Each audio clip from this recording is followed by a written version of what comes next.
Bueno, hoy tenemos que seguir viendo el texto de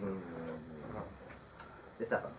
Una cuestión por ahí que está, para terminar el tema que estamos hablando antes, para ver una cuestión que es un poquito más cerca de la práctica tántrica, nosotros el día 29, creo que es la última cosa, el 29, sí, 29 puede ser, 29 es el jueves, ahí hacemos una puya al Buda de la medicina. Ahí tienen que ver más con visualización, con mantras. Yo creo que eso por ahí va a ser más, uno espera, ¿no? De la práctica tántrica en sí. Pero bueno, esto es, digamos, por una parte. La idea sería que todos igual sigamos practicando el tema de Shamatha, Vipassana, los tres entrenamientos. Hoy vamos a ver, vamos a terminar los capítulos que estamos trabajando del tema de la generosidad, ¿no? Del aclarar la intención del sabio, el Padma San. Y vamos a empezar a trabajar un poquito el tema de Shila Paramita. ¿Recuerdan un poquito que yo le hice una mini introducción a Shila Paramita la última vez? La paramita Shila Paramita es la paramita del comportarse. Ah. Entonces, me queda hacer dos cosas. Quiero cerrar 5 segundos del tema de la generosidad. Esencialmente lo que habíamos quedado por decir es cuáles son las dos distracciones principales en la generosidad. La práctica de distracción, ¿no? Uno es el tema de la distracción, lo que se llama la distracción de atención que busca el camino menor, lo que se llama hinayana. Es decir, todos aquellos actos que en realidad nosotros hacemos por una cuestión de intentar hacer una liberación individual. Y otra distracción que es quizás más... Nosotros nos cuesta un poco el camino individual, siempre hay que pensar que esto surge de un contexto histórico en el cual hay una discusión de cómo era la liberación, ¿no? Yo creo que ninguno de ustedes, que están acá, más con el tipo de énfasis que le damos a Bochita, se ocurre que la liberación es una cuestión puramente individual. Pero bueno, es una distracción. Y otra distracción que por ahí nos va a pegar más es lo que se llama distracción de las tres esferas conceptuales, que tienen que ver con lo que después se llama la triple vacuidad, que es el apego a un concepto o una entidad de el que da, en este caso estamos hablando de generosidad, así que es el que da, el que recibe y lo que se da. Pero la triple vacuidad es una vacuidad que es un sello que está siempre en cualquier momento. Si uno está haciendo meditación, por un lado uno va a estar meditando y en otro nivel va a ser vacuo, es decir, que no va a haber ni meditación, ni persona que medita, ni objeto en el cual se medita. ¿Entiendes? Esto es importante entender porque esta triple vacuidad de sujeto, objeto y acción está constantemente, es el campo básico que nosotros tenemos que continuar siempre intentando penetrar, ¿no? Intentando actualizar. Cuestión que no es fácil, porque uno lo dice, sí, intelectualmente lo entiendo, pero después en la práctica uno se apega a determinadas cuestiones. Voy a practicar esta... No hay meditador, no hay objeto meditado y no hay meditación. Exactamente. No existe como entidad, quiero decir. Existe de forma, recordemos siempre estamos en un contexto Mayamaka, existe de forma relativa, quiero decir. Uno se sienta y hace meditación. El problema es, por ejemplo, el caso de la meditación, por ahí es tan fácil de ver, cuando uno está muy focalizado sobre... cuando uno, por ejemplo, asume que determinado tipo de meditación tiene determinado tipo de resultado en sí. Yo, por ejemplo, veníamos hablando con Adri, ¿no? Uno ve mucho en el budismo, esto es triste, pero es una falla en nuestro budismo, ¿no? Es mucha competencia de cuál es el mejor sistema, cuál es el más útil. Entonces tenés la gente Theravada que dice, no, el único sistema es el que liberó el Buda, que es este. Siempre, ¿qué es esto? Significa 18.000 cosas, tradición de la selva hasta el sistema de mindfulness. Después viene el Mahayana y dice, no, vacuidad, zen, olvídense todos. Y después viene el Vajrayana y dice, no, caminos son las dos acumulaciones. Y después tenés las cuestiones surgen de Vajrayana, que es por ejemplo el Dzogchen, que dice, no, olvídate. O el Mahamudra de Kaiyu que dice, también, o sea, ¿para qué? No, olvídate, no, de esos... reposar en la mente y ya está, te liberaste. Cuando uno se establece en relación a eso, y se establece en una situación, uno se está también enquistando, por así decirlo, ¿no? La palabra exacta es reificando, pero esencialmente implica que uno le da una entidad a algo que en realidad no la tiene. Y uno tendría que participar de esto más como una cuestión, no digo... sí, no superficial, pero no ponerse claro, sin más... expectativa. Lúdica. Más lúdica. Es el juego de toda una serie de cuestiones que uno tiene que tocar más, no superficialmente, pero de forma más suave, ¿no? Es como... Hay un texto muy lindo que se llama Hagakure, que es un texto japonés, que tiene mucho de zen, y que él dice que las cuestiones importantes tienen que ser tratadas de forma superficial y desatenta. Las cuestiones superficiales tienen que ser muy pensadas. Solemnes, claro. Muy solemnes. Ese tipo de inversión que uno le hace normal ayuda a salir. Por supuesto, el problema también está en que uno puede pensar después, oh, las cuestiones superficiales son importantes. Para eso está siempre la triple vacuidad. Constantemente sacamos eso, ¿no? Pero vos puedes meter un tema Sí, que por no favor. sé si es para ahora. Yo creo que me conoces como dice. Yo digo, el sistema de mérito, o el Sí. concepto de mérito, no atenta contra esta cuestión. Sí, y es una muy buena crítica. Es una crítica que a lo largo de toda la historia mahayana ha sido muy puesto en foco, ¿no? En mérito. Te doy un ejemplo. Sí. Perdón. Hay una historia que se llama la historia del vientre de Buda. ¿La conocen? ¿Se las conté una vez? Una historia folclórica muy clara de estas cuestiones que tienen que ver con ustedes saben que aún en el día de hoy el viajar del Tíbet a la India no es fácil. En el día de hoy. Y les digo hace 1000 años. En la época de los Otsawas había una señora que tenía un hijo mercader que iba a la India. La señora era devota budista, ¿qué hijo no era muy budista? Y le dice, por favor, cuando vayas allá tráeme una reliquia del señor Buda. Ah, sí. Está bien, le dices. Es fácil. ¿Qué es una reliquia de Ah, Buda? ¿qué? ¿Qué era? Algo Algo de elemento de él. Buda. Ah, hueso. un objeto. Un objeto algo del Buda. Entonces va, llega a la India. En la India casi no había budismo en esa época, hasta ¿no? Dicen, no, preguntan en la universidad, preguntan otra, dicen, no, el Buda lo quemaron. Nada, quedó unos huesos. Estamos hablando ya de hace 1500 años que pasó. No, olvidate, no queda ninguno. Bueno, listo. Vuelve a casa y de repente está volviendo y ve a la madre que hace, hay algo haciendo así. Dice, uy, no le traje nada. Y piensa, le voy a comprar algo en el camino, ¿no? Y se lo voy a dar así y va a decir, y mira así, y hay un perro muerto. Que está haciendo comida bajo cosas. Entonces va y saca un diente. Y dice, mamá, te traje un diente del Buda. Y la mujer generó tanta devoción por ese diente y meditó de otra forma tan fuerte que eventualmente se liberó en su cabate. Entonces, ¿cuál es el valor de eso? Es un valor construido, quiero decir, ¿no? Pero justamente tiene esa cuestión. El mérito es una construcción, pero es una construcción útil. Nagarjuna lo dice en su Mula Madhyamaka Avatara Karika. Mula Madhyamaka Karika. Madhyamaka Avatara está en aquí. Dicen los Karikas. En el capítulo 24, él viene describiendo la vacuidad. Nagarjuna empieza hablando diciendo, no existe objeto, ni sujeto, ni medio de producción de objetos. De ahí va para atrás, ¿no? Y va diciendo, no existe esto, no existe esto, no existe esto. Meditación no existe mérito, no. Termina eso y dice, bueno, pero ahora, dice, hay que entender, ¿qué hacemos con el mérito? ¿Qué hacemos con el karma? ¿Qué hacemos con las enseñanzas? Sí, sí.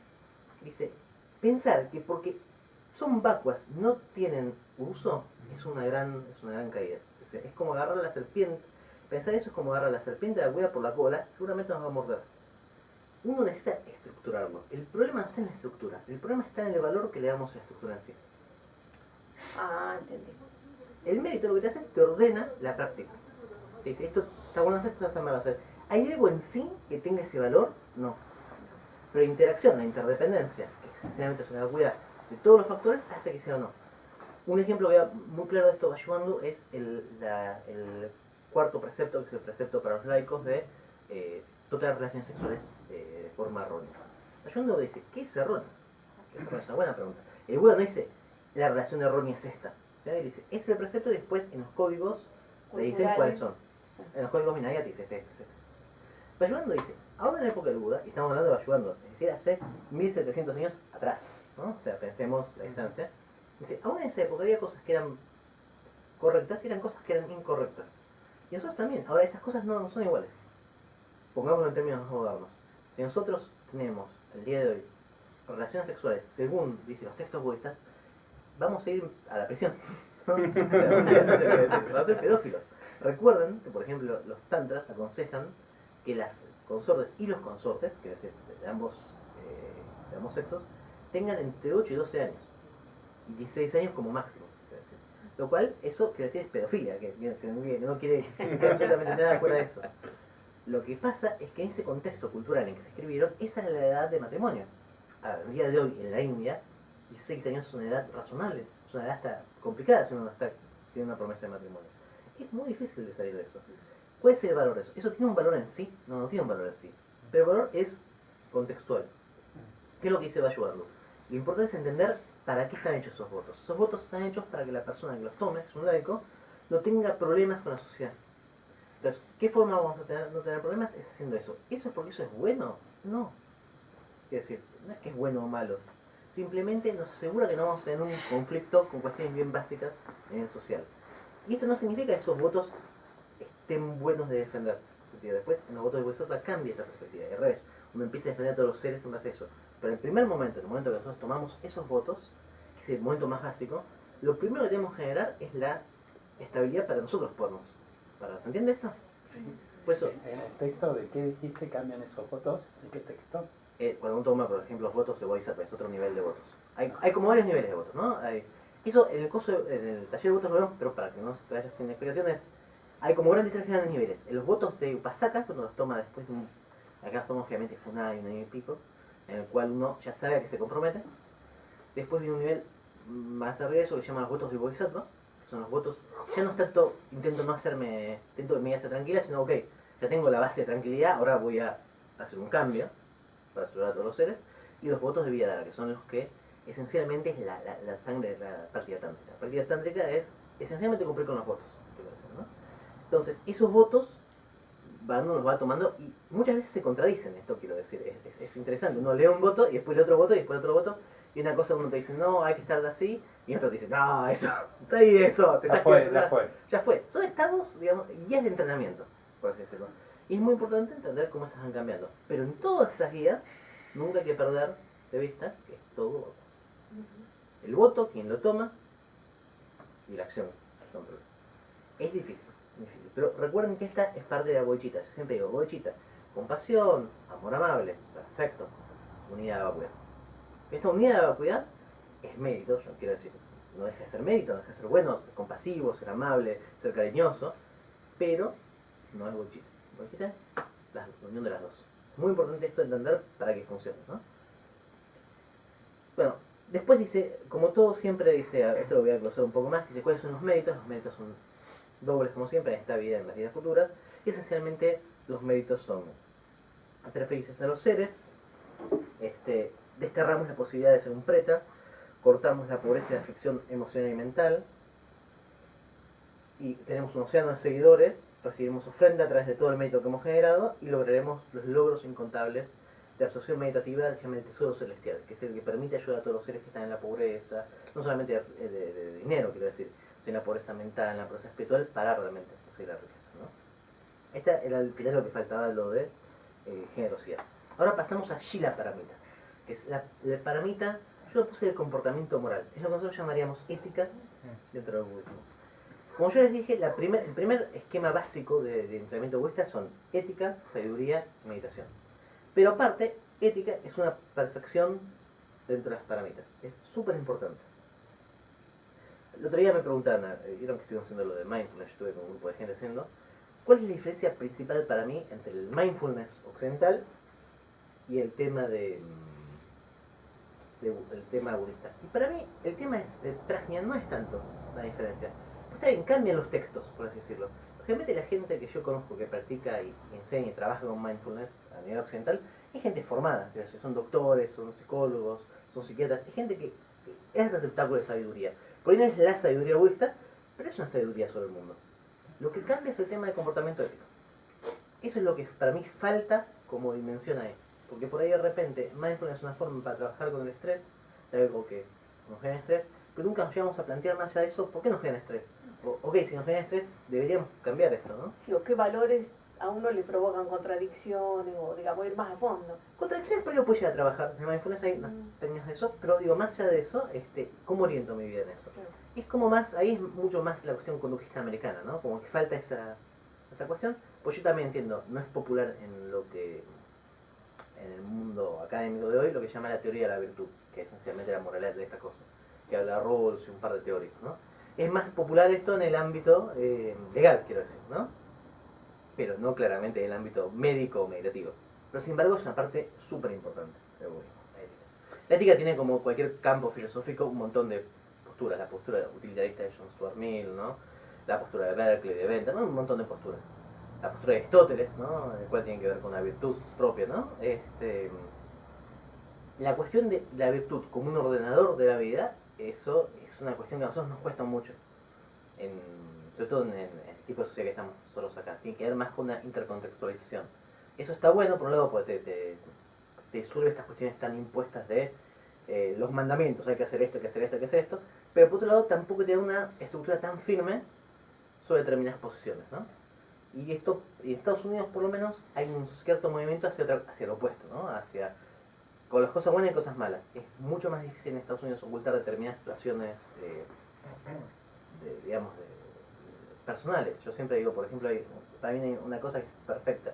Un día fue un chico a saludar a Obama, a un acto, y Obama paró el acto porque el chico está en horario escolar saludándolo. Le dijo, ¿por qué estás acá? O sea, vos tenés que estar en la escuela. Trajo al padre, paró el acto, dijo, se jodió acá, y se fue, terminó el acto y lo llevó a la escuela, él en la limusina. Pero te quedás en la escuela estudiando. Eso acá no pasa, eso acá es, paramos la escuela y vamos a saludar al que está, digamos, ¿no? Convocan en la escuela. Convocan en la escuela, sí, vamos, tengo que hacer número.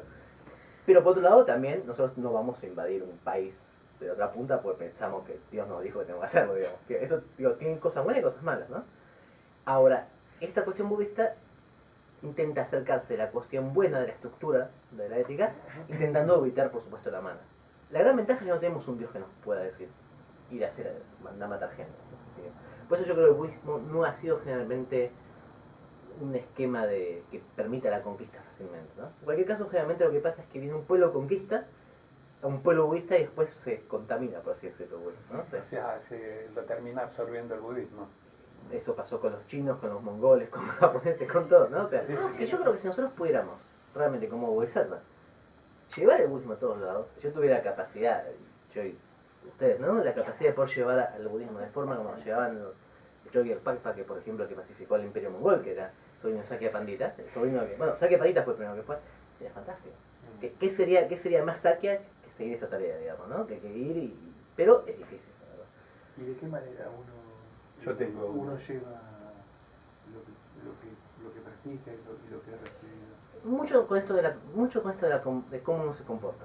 Yo creo que hay otras cuestiones que tienen que ver con carismas, tienen que ver con habilidades que de otro orden, pero yo creo que mucho es de cómo uno se muestra, ¿no? Uno se muestra. Si uno se muestra con una ambición más, digamos, de poder o con una cuestión más de cierta pomposidad, histriónico, ¿sí?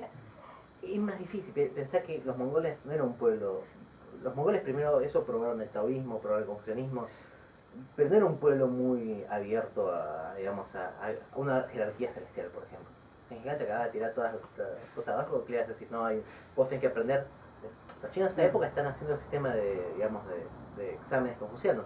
Tienes que escribir, para ser general tienes que, esto me puede decir acá, yo también lo puedo confirmar, en un momento los generales están puestos porque escribir la mejor poesía sobre la guerra, ¿no?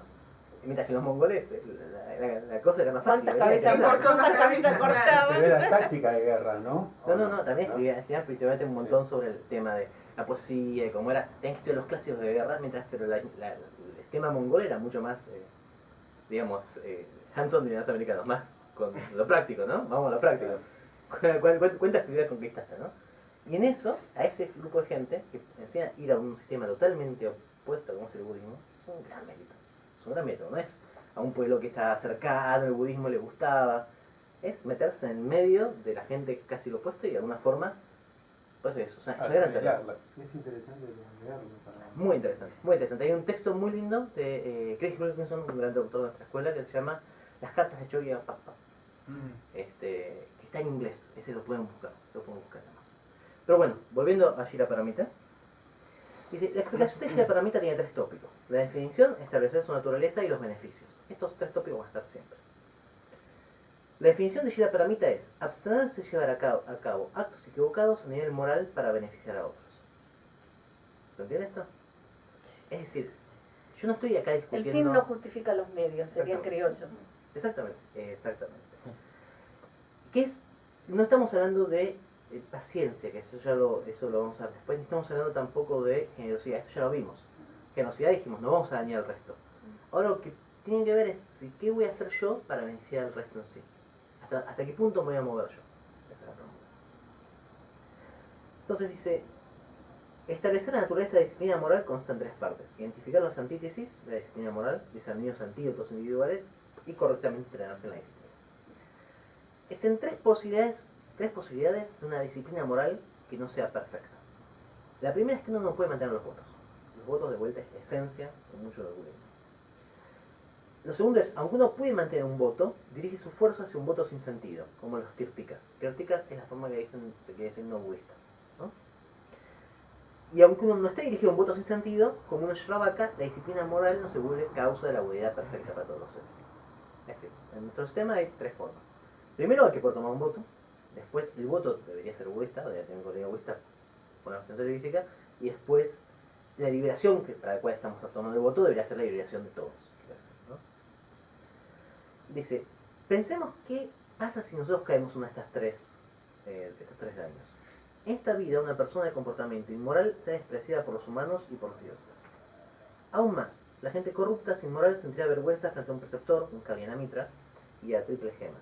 Les producirá angustia unirse a la sangha, no querrán aceptar las ofrendas de los devotos, todos los humanos los tratarán con desprecio, los demonios humanos les crearán obstáculos, los dioses no los protegerán y no serán vistos con favor por los budas y bodhisattvas. Una disciplina moral deficiente destruye la posibilidad de logros en todas las vidas futuras, como enseña el Samadhi Raya. Quien sea corrupto irá a los reinos inferiores y todo el conocimiento que posea no lo salvará. Por lo tanto, es imposible que una persona de moral corrupta consiga una feliz existencia en el futuro. El Buda enseñó que aún rompiendo una parte menor de disciplina moral, renaceremos en el mundo de los nagas. Aunque hagamos mérito de otras formas y escapemos de los reinos superiores, tendremos otros problemas como una corta longevidad cuando seamos humanos. Como se enseña, matando a otros tu vida será corta, robando serás pobre, por abusar del sexo tendrás muchos enemigos, por quedarte con lo que es de otros tus esperanzas serán aplastadas, por pensamientos dañados sufrirás. El resultado primero de todo esto es que los humanos irán a los reinos inferiores, ¿no? Y acá dice, bueno, el maestro debería contar historias como las de la Patra. Yo les cuento brevemente quién era la Patra. La Patra era el rey de los nagas previo a Mukhinda en la época del Buda. Ustedes saben que cuando el Buda está iluminando, en un momento está el Mara lanza una tormenta terrible y sale una Mukhinda que lo bloquea, ¿no? El coso. El rey previo a él había sido una persona que había sido un discípulo del Buda Kankamuni, con quien Shakyamuni había tomado votos. Y lo que pasó es que él, para asegurarse que la Yanga tuviera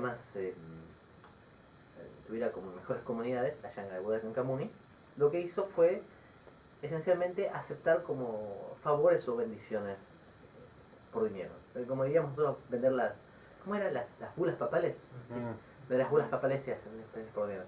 Es otra forma de... indulgencias. Indulgencias, gracias. Indulgencias y bulas, sí, de anulación de matrimonio, todo eso. ¿Qué es lo que logró él? Por un lado, todo el mérito que hizo, toda la práctica que tenía de meditación le sirvió, quiero decir, esto no invalida al otro. Pero romper eso y sencillamente volverse corrupto, lo que hizo lo generó un ser que, si bien es súper poderoso, sigue siendo un ser atrapado en el samsara, quiero decir, ¿no? Recuerden que todo esto es una suma de situaciones. Uno puede ser un gran meditador y ser corrupto, quiero decir. Una cosa no quita la otra. El problema es que la liberación no se consigue con eso. Uno lo que consigue es una mejor existencia próxima que la que sería siendo corrupto y no siendo meditador, ¿no? O sea, Claro. quiero decir.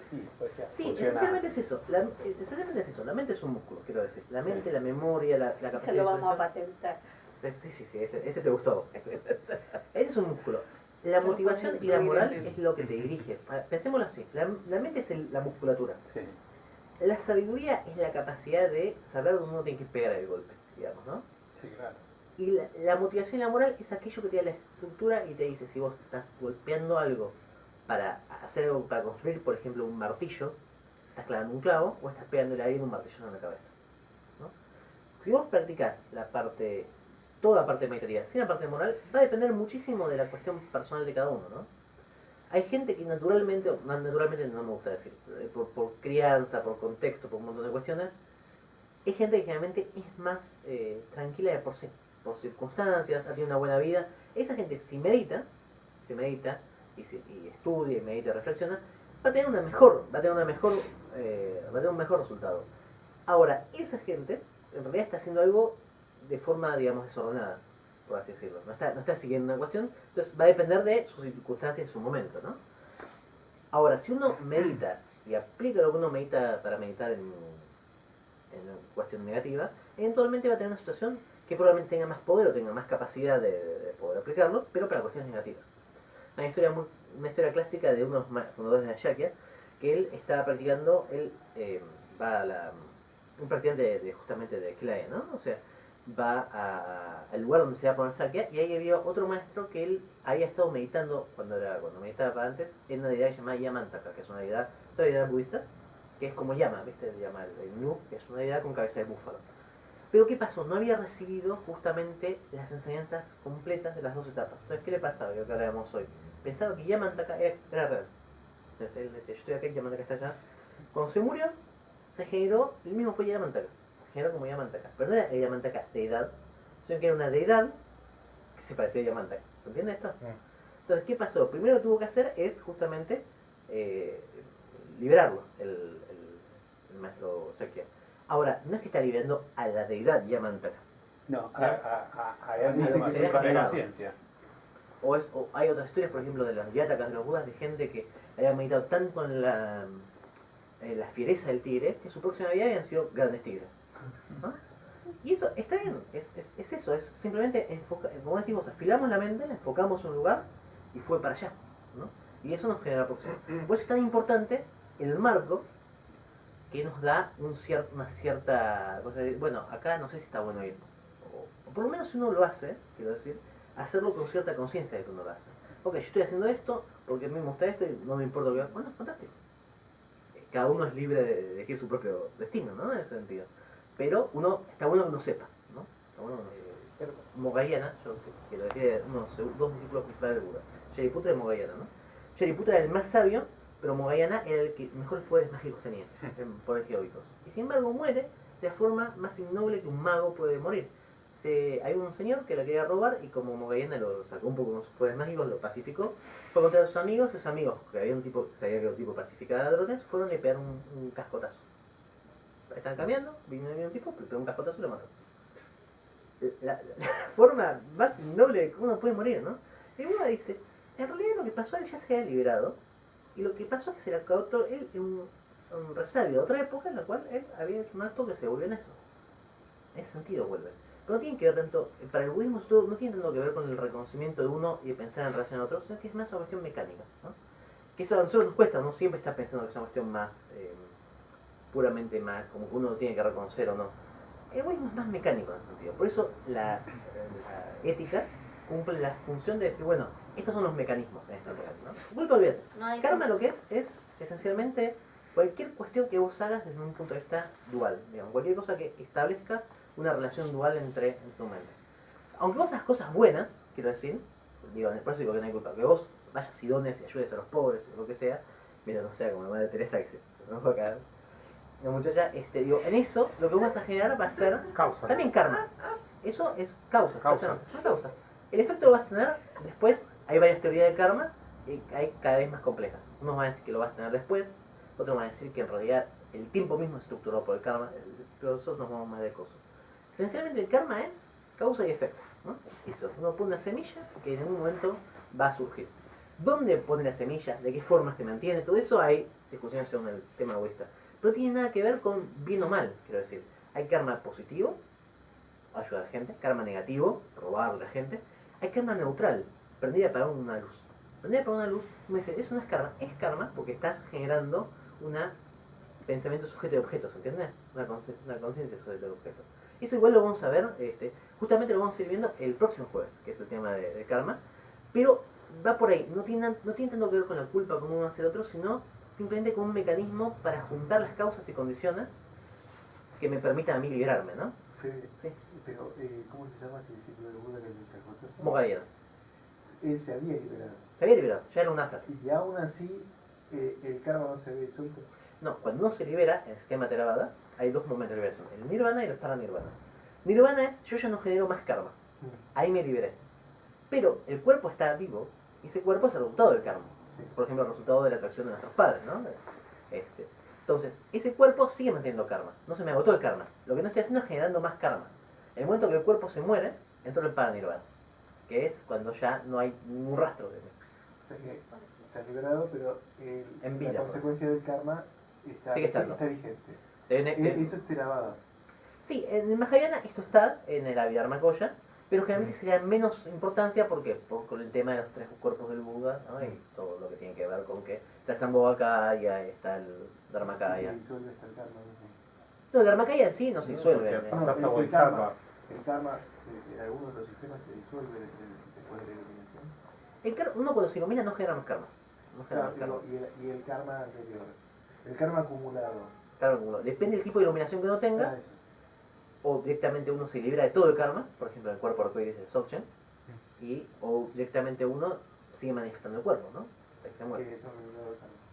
Eso va a depender, aparte vos viste que por ejemplo aún en el Dzogchen tenés liberación con todos los signos, con más o menos signos, con algunos signos. Cuando una persona se muere en Tukdam, por ejemplo, implica que hay una base de karma, hay un cuerpo. Tukdam, perdón, es el momento en que ustedes van a ver que hay maestros que se mueren y se quedan en meditación, ¿no? Y no se descompone, no pasa nada, y se quedan semanas en eso. Eso es símbolo que hay todavía un karma actuando, porque hay un cuerpo, digamos, que uno lo puede ver ahí, pero por otro lado la persona ya se liberó. ¿Se entiende esto? Bueno, eso es más complejo, eso lo vamos a ver bien, digamos, para no irnos tantos del tema, lo vamos a ver bien. Entonces dice, la supresión, dice, para examinar los antídotos a la falta de moralidad existen 2 secciones. La primera es el antídoto a la causa de la moralidad corrupta. La causa de la corrupción, ¿cuáles son? Son las obscuraciones, por lo que debemos discernir los 2 tipos de antídotos en uso. La supresión parcial de los kleshas, que son las obscuraciones, es el primer antídoto. En Suvarnuprada Pradicharma Tantra se enseña, por ejemplo, que aquellos en los que el deseo predomina deben removerlo mediante imaginar al objeto del deseo como excremento, gracias a su piel o un esqueleto. Para ir a la fresca agua del amor, para la confusión la comprensión, del sendero de interdependencia, para el orgullo y diferenciación de los elementos. Y el segundo antídoto es la erradicación. Este antídoto se enseña en otro tantra, que es el Pramana Vikartika, como la percepción de la vacuidad te liberará, el resto de las meditaciones son un camino para lograr este propósito. Esto es muy importante y fue bien rápido, entonces hagamos de vuelta. Esto yo creo que es válido para todas las prácticas. ¿Qué es lo que está diciendo? Hay 2, ¿cuál es la base de cualquier tipo de negatividad? Los kleshas, las obscuraciones. Recordemos, para el budismo, el hombre esencialmente está atrapado por la ignorancia, ¿no? Por la ignorancia básica. Cuando sale esa ignorancia básica, es cuando nos liberamos. ¿Cuáles son las obscuraciones? Aquello que sobre todo en el Mahayana, nos impide ver la naturaleza básica positiva que tenemos nosotros, el Tathagata Dharma. Lo que llaman los kleshas, que son las obscuraciones, aquellas cuestiones, formaciones más dañinas a nosotros. Entonces dice, hay 2 formas. La forma que va a estar simple, o la forma, ¿cómo podemos decir? La forma para aplicar ahora es siempre hacer una meditación que contrarreste lo que está pasando. Si por ejemplo tenemos ira, meditar en una deidad de la compasión, ¿no? Si tenemos por ejemplo mucho deseo, meditar en deidades terribles y cadavéricas, etcétera, etcétera, etcétera. Todos esos son formas de apaciguar los kleshas. Es decir, cuando nosotros, esto es parte del trabajo, uno siente que el klesha se está moviendo, y esto nos pasa a todos, unos a veces lo vemos más, ¿no? Otros a veces lo vemos menos, pero cuando sentimos que el klesha con la experiencia va subiendo, bueno, aplicamos el antídoto para apaciguar eso. Ahora, la liberación de esto, la erradicación, tiene que ver con la percepción de la vacuidad. Cuando nosotros realmente estamos en la vacuidad y percibimos, experimentamos la vacuidad, ¿qué klesha puede haber? No puede haber ninguno.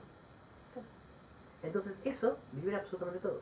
Yo siempre digo que, por ejemplo, su santidad Sakyatrinsen, cuando enseña, un día estábamos en un retiro y dijeron, Santidad, explíquenos qué técnica para cuando nos atacan espíritus. Y él dijo, la principal protección es la vacuidad. De ahí en más, mientras no accedemos a eso, están esas técnicas, sí, señor, una lindísima. Pero, digamos, la vacuidad es la protección última, quiero decir, ¿no? O sea, Arya Nagarjuna, para volver a la Madhyamaka, dijo, la ignorancia cesa con el conocimiento. Bueno, pero la vacuidad en tanto una estabilidad de la experiencia, entiendo, ¿no? La experiencia de vacuidad, claro, o sea, estabilizada, no ¿no? una experiencia así efímera. No, debe ser que... Eso es más un vistazo que una experiencia de vacuidad. Claro. Un insight, digamos. Vislumbre. La ignorancia en sentido, ¿no? de avidia, cesa con el conocimiento de solo esto, de la realidad última, es decir, de la vacuidad. Mediante la meditación, a través del cese de este y otro vínculo, los vínculos restantes nos surgirán. Cuando hablamos de vínculos, estamos hablando de nidanas. ¿Qué es lo que estamos haciendo? No importa en cuál nidana nos generemos, pero todo el tiempo estamos generando el cosmos, ¿no? Todo el tiempo el cosmos en base a una serie de vinculaciones que hacemos, todas relacionales. En el momento que podemos romper esas vinculaciones con la vacuidad, todo el resto cesa.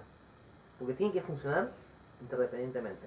Por eso esta es la, digamos, el antídoto supremo. Es decir, esto van a ver que está en todas las virtudes, ¿no? Entonces, ¿qué es lo que aconseja Sapan? Familiarizarse con la absorción meditativa en la vacuidad. Basada en los kleshas, la precisión incorrecta que divide los fenómenos en puros e impuros ocurren y las ofensas mentales y verbales contra la disciplina tienen lugar.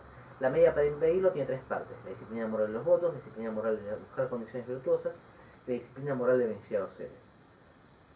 Acá hay una cosa muy importante. Él dice, para que exista disciplina tiene que existir falta. Y para que esta falta tiene que haber una ignorancia básica, que haga que todos los fenómenos sean sagrados o profanos, puros e impuros. Cuando no existe esa división, cuando se comprende todo vacua, no existe la disciplina. ¿Entiendes?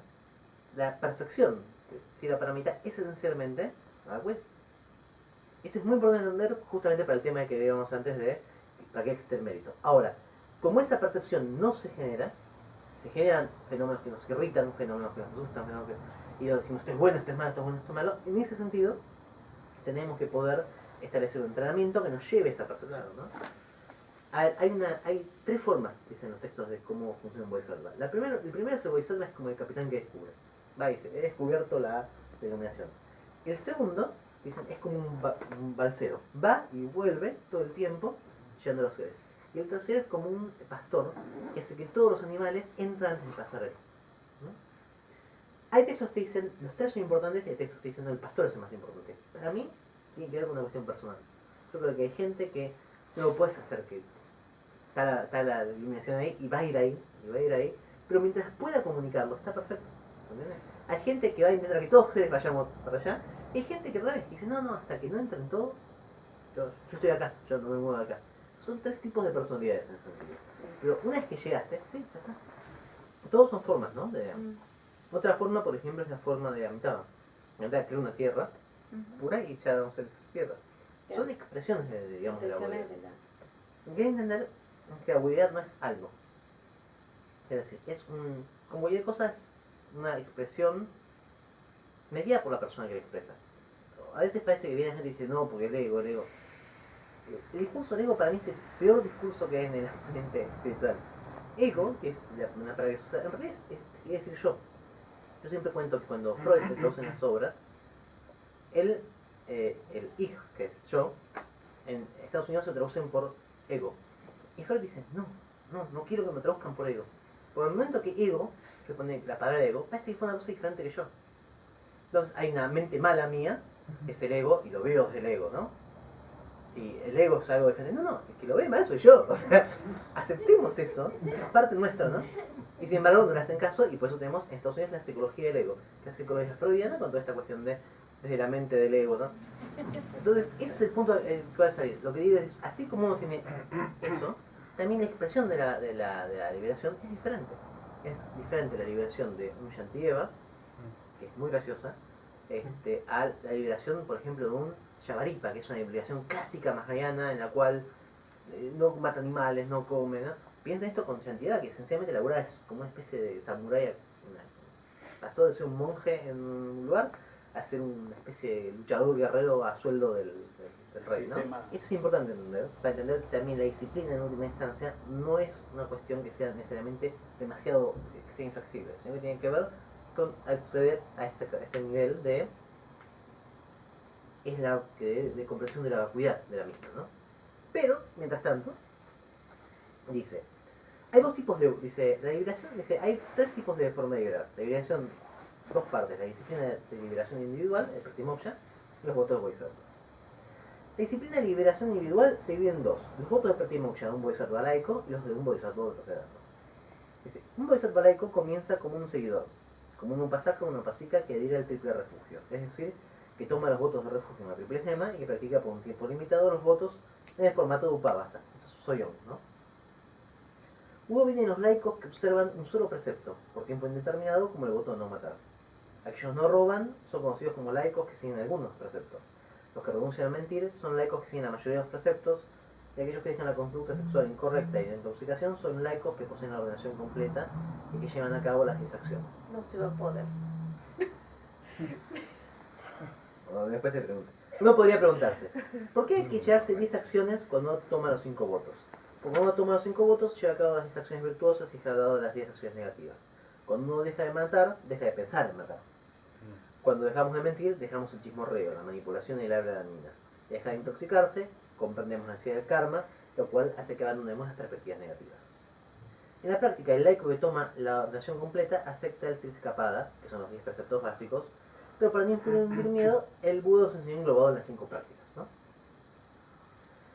Dice, escuché decir que los votos laicos requieren aceptar formalmente y no tener perspectivas erróneas, lo que quienes sostienen esto simplemente no conocen las escrituras.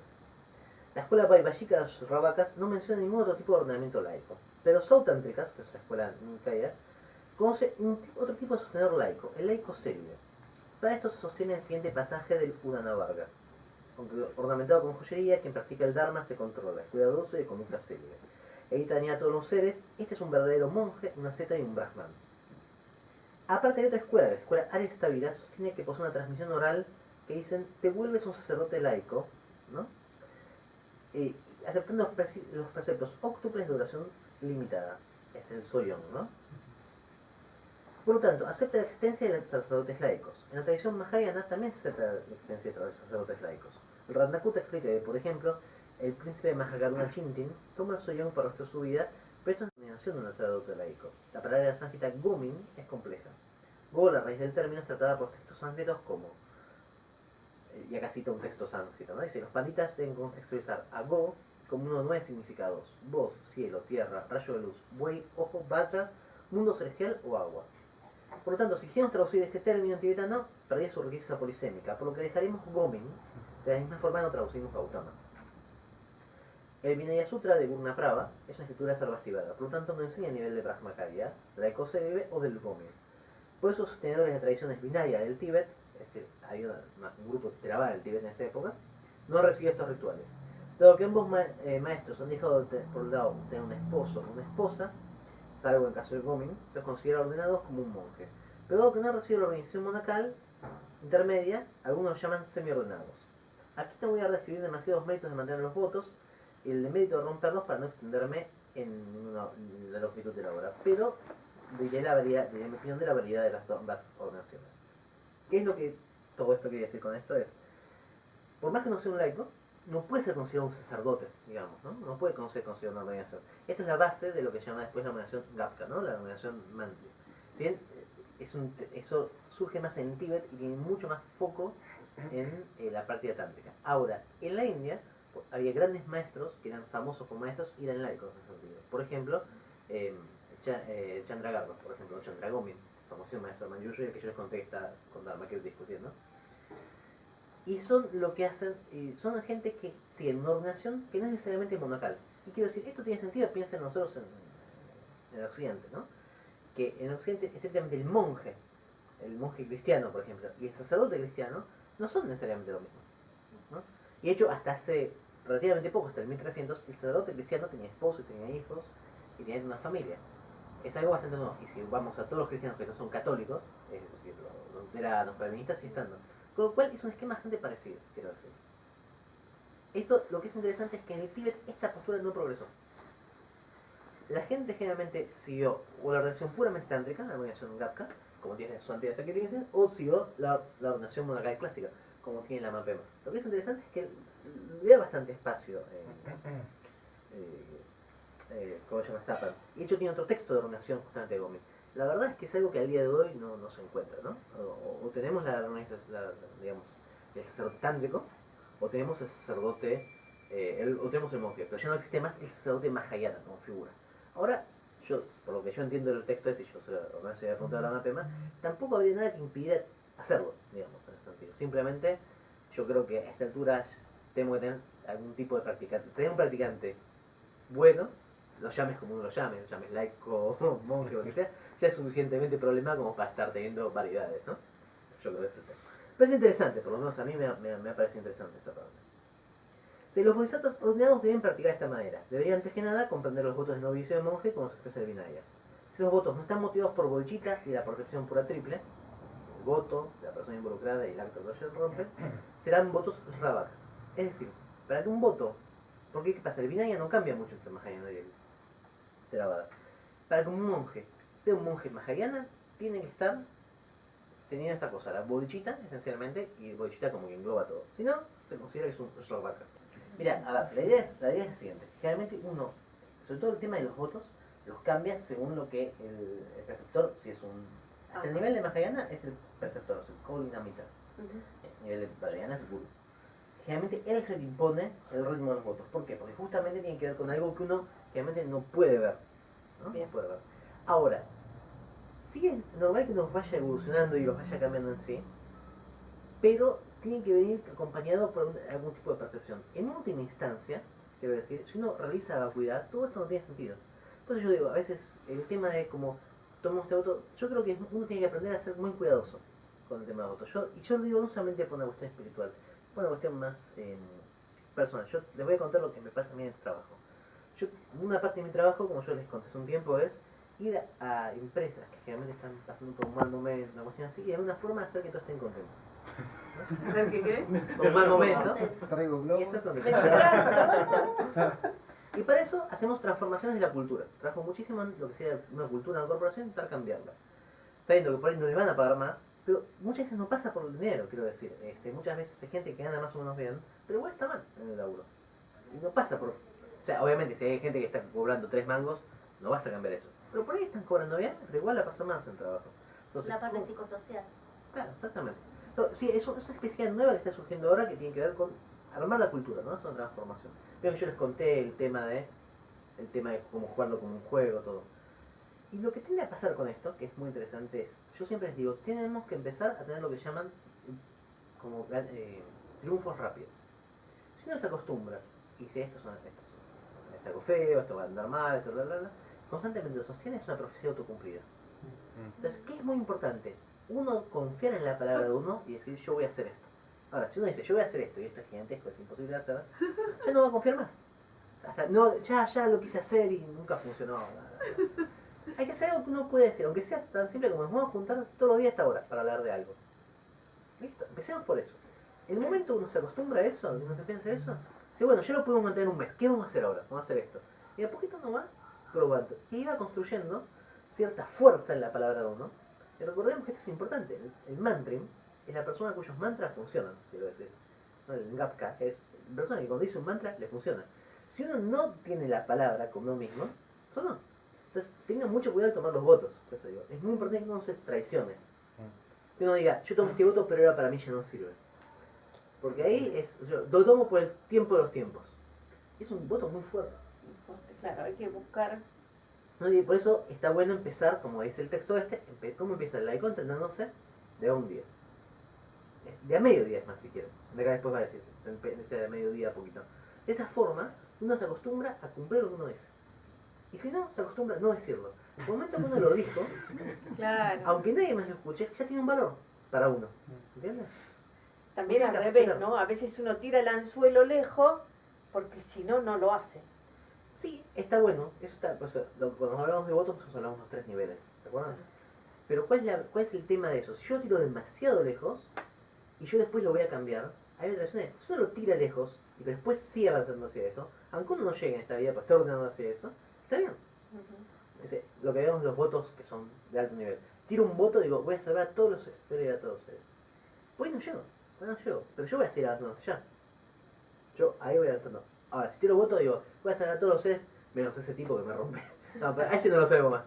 Ya está, ahí rompí el voto. ¿Entendés? Los votos es un entrenamiento, quiero decir. Como Sí, claro. todo, como es la meditación y como es la sabiduría, los votos son entrenamientos. Por eso yo digo siempre, no tomen votos, pero generalmente en lugares de vuelta dicen vengan y tomen refugio, que es los primeros votos. Yo digo, no tomen entrada. Vean, conozcan, y cuando uno empieza a tomarlos, tiene que tomarlos consciente. No tiene que decir, me tomo esto hasta que me ilumine así. Tiene que decir simplemente, voy a probar a hacer esto por ahí por 5 días.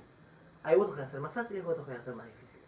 Pero ningún voto, si nos resulta muy fácil, por ahí es símbolo que ya pasamos esa etapa, quiero decir. Y por ahí tenemos que movernos en otra.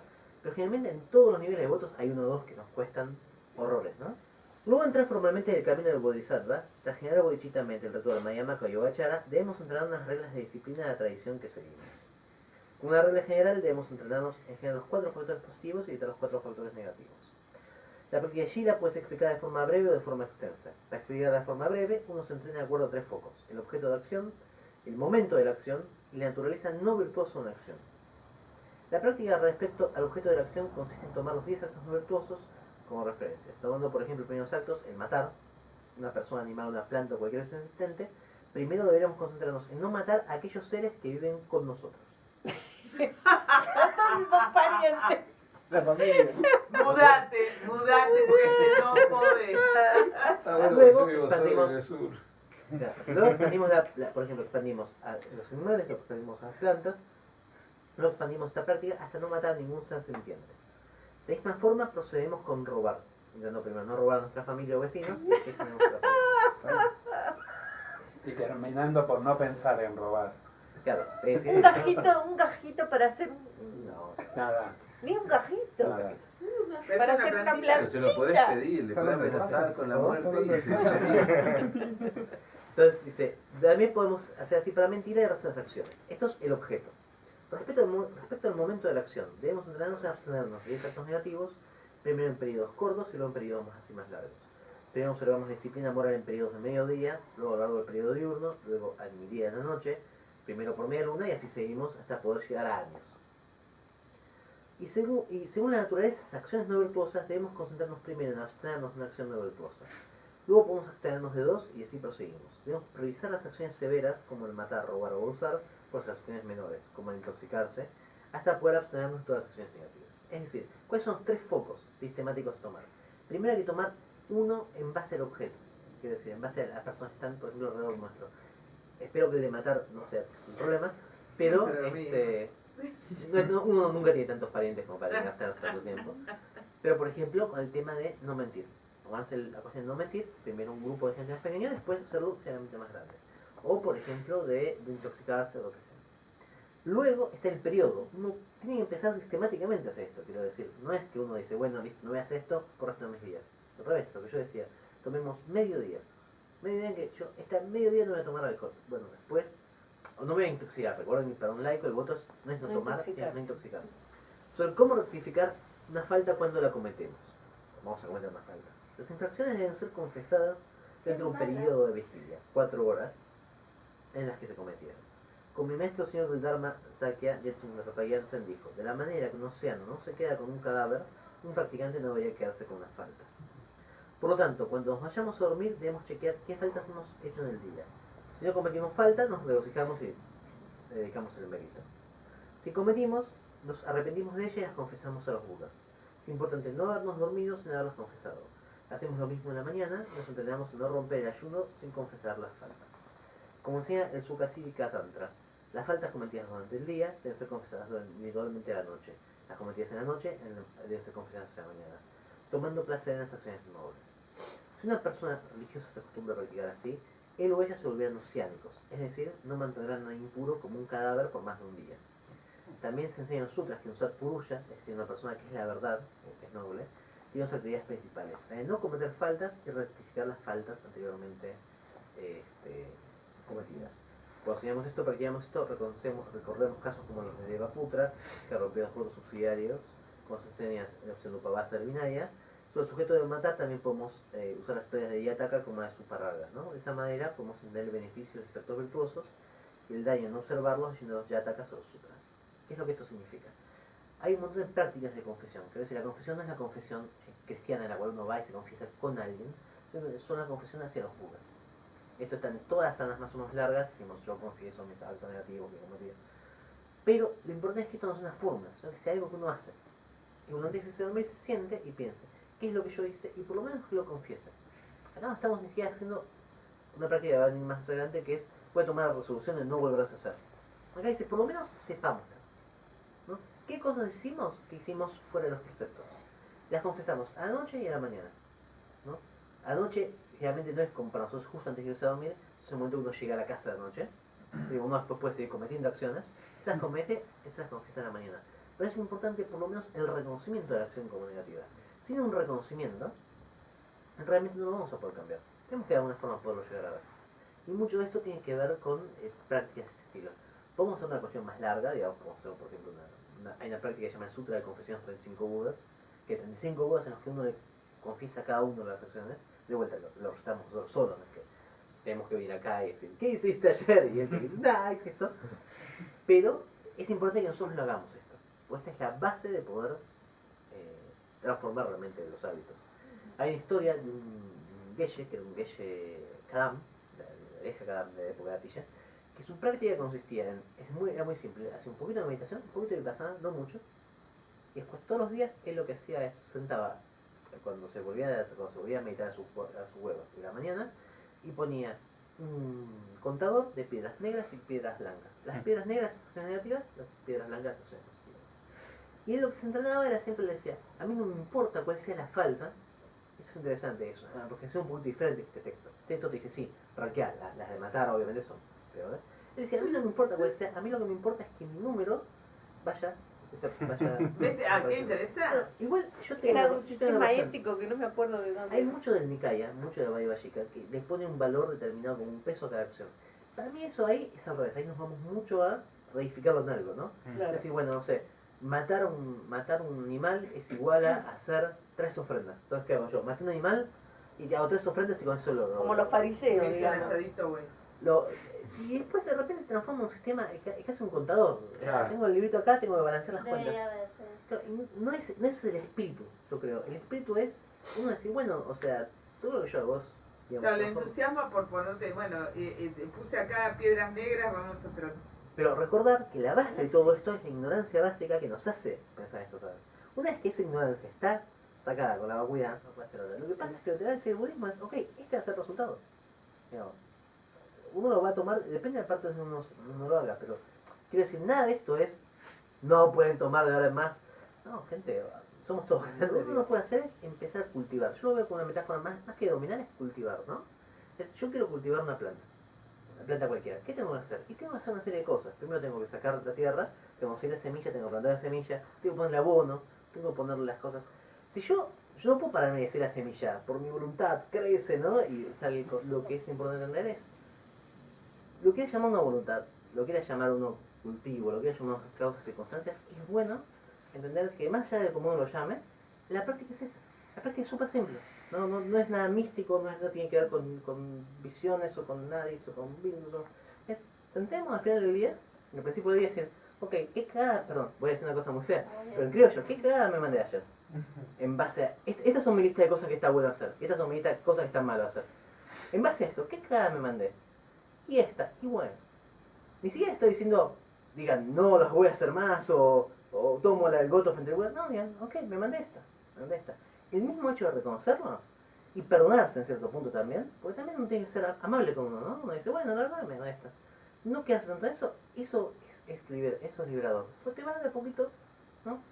De forma más amable, te va como llevando hacia el camino, en ese sentido. Y eso igual depende de uno. Hay gente que les funciona. Yo tengo amigos que son de esta cuestión más combativa.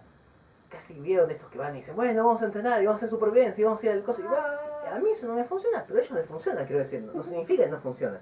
A mí no me funciona, pero a ellos les funciona. Entonces, si uno lo hace así, es fantástico. En mi experiencia, por lo menos que la que uno transmitió yo, es más útil una cuestión más constante y más amable, ¿no? Más amable. Decir, bueno, mira, hice esto, la verdad no lo tendría que haber hecho. ¿Por qué? Por esto. Bueno, me mandé la cagada. Ok, listo. Lo entendí, quedó ahí. Si yo todos los días veo que, uy, qué cagada, me volví a mandar la cagada antes. Y ya Otra vez lo hice. Ahí va a estar otro problema. Pero por lo menos yo veo la tarea de esta, la tarea nuestra, en muchos casos, primera tarea, que es tarea de Yamata esto, puramente Yamata, es hacer este espacio. Primero tiene que haber un espacio en el cual puede surgir otra cosa. Y eso lo trae Yamata, Yamata y Vipassana.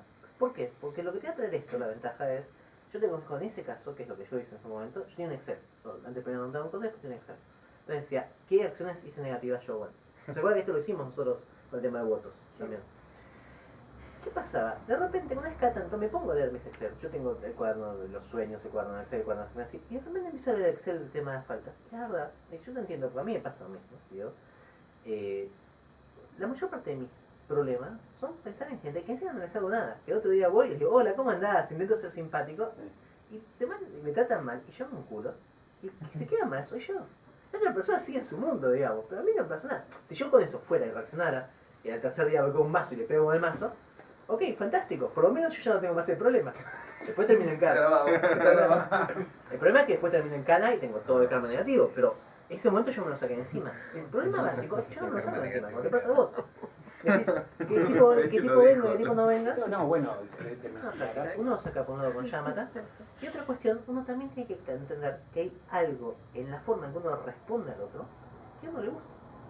Y yo quiero decir, y esto es parte de uno por lograr ahí. Cuando uno se enoja con el otro, porque el otro es un pelotudo, uno tiene que entender que hay una parte de uno, y perdón, estoy puteando mucho, pero para que sea claro, por mí podéis hacerlo, no no tengo hay problema. digo, uno putea mucho al otro porque es un pelotudo, y hay una cuestión de cierto placer y de cierto cerrarse del otro que uno lo tiene. Cuando yo veo, te digo, por ejemplo, yo lo veo por ejemplo en el subte, cuando yo veo a alguien que viene en el subte mal y que empieza a empujar así, mi primera cuestión, decía que yo soy medio grandote, es, no pasás. O sea, me quedo ahí, ¿me entendés? El problema es más simple. El otro, la entrada del otro me generó un displacer. Duca me generó. Generó duca. Yo estaba en una situación en la cual no tenía duca, o por lo menos era consciente de mi duca, y la entrada de otro. A ver, te lo voy a poner algo más simple. ¿Cómo te pasa que vos vas en la calle y ves que hay 10 tipos tirados ahí en el coso y empieza uno a apurarte para pedirte algo de guita? ¿Tenés algo de plata así? Tenés 2 pesos, No, dale, con 2 pesos no hago nada. ¿No te pasa eso? Piola, vení, no te hagas el gil, te dicen. ¿Y vos qué haces? Sí. Y de repente eso tiene que ver con que ellos a vos transmitieron algo de dolor y tu forma de responder frente a eso es esa. Pero parte del laburo nuestro, y una gran ventaja de una situación así, es que tenemos objeto de práctica. Tenemos objeto de práctica. En un monasterio por ahí no tendríamos este objeto de práctica. Y lo viviríamos de otra forma más terrible, porque por ahí uno se enojaría igual con otras cuestiones. Y a mí me ha pasado, yo estando en retiro, enojarme totalmente irracionalmente. Pero es impresionante. Y esa ira, lo que yo quiero decir, esa ira, por supuesto te entiendo la cuestión, pero es parte de lo que nosotros tenemos que practicar. Parte de nuestra práctica es eso. Y eso es una gran ventaja de vivir donde vivimos. En un lugar más tranquilo no lo tendríamos. Si éramos una cuestión más Lo he pastoral, pensado, a todo esto que me está diciendo, he pensado muchas veces. El subte fue un gran lugar para practicar. Sí, Era hora sí, pico. sí. ya pasamos un poco el tiempo. Perdón, antes de nada, muchas gracias por venir como siempre.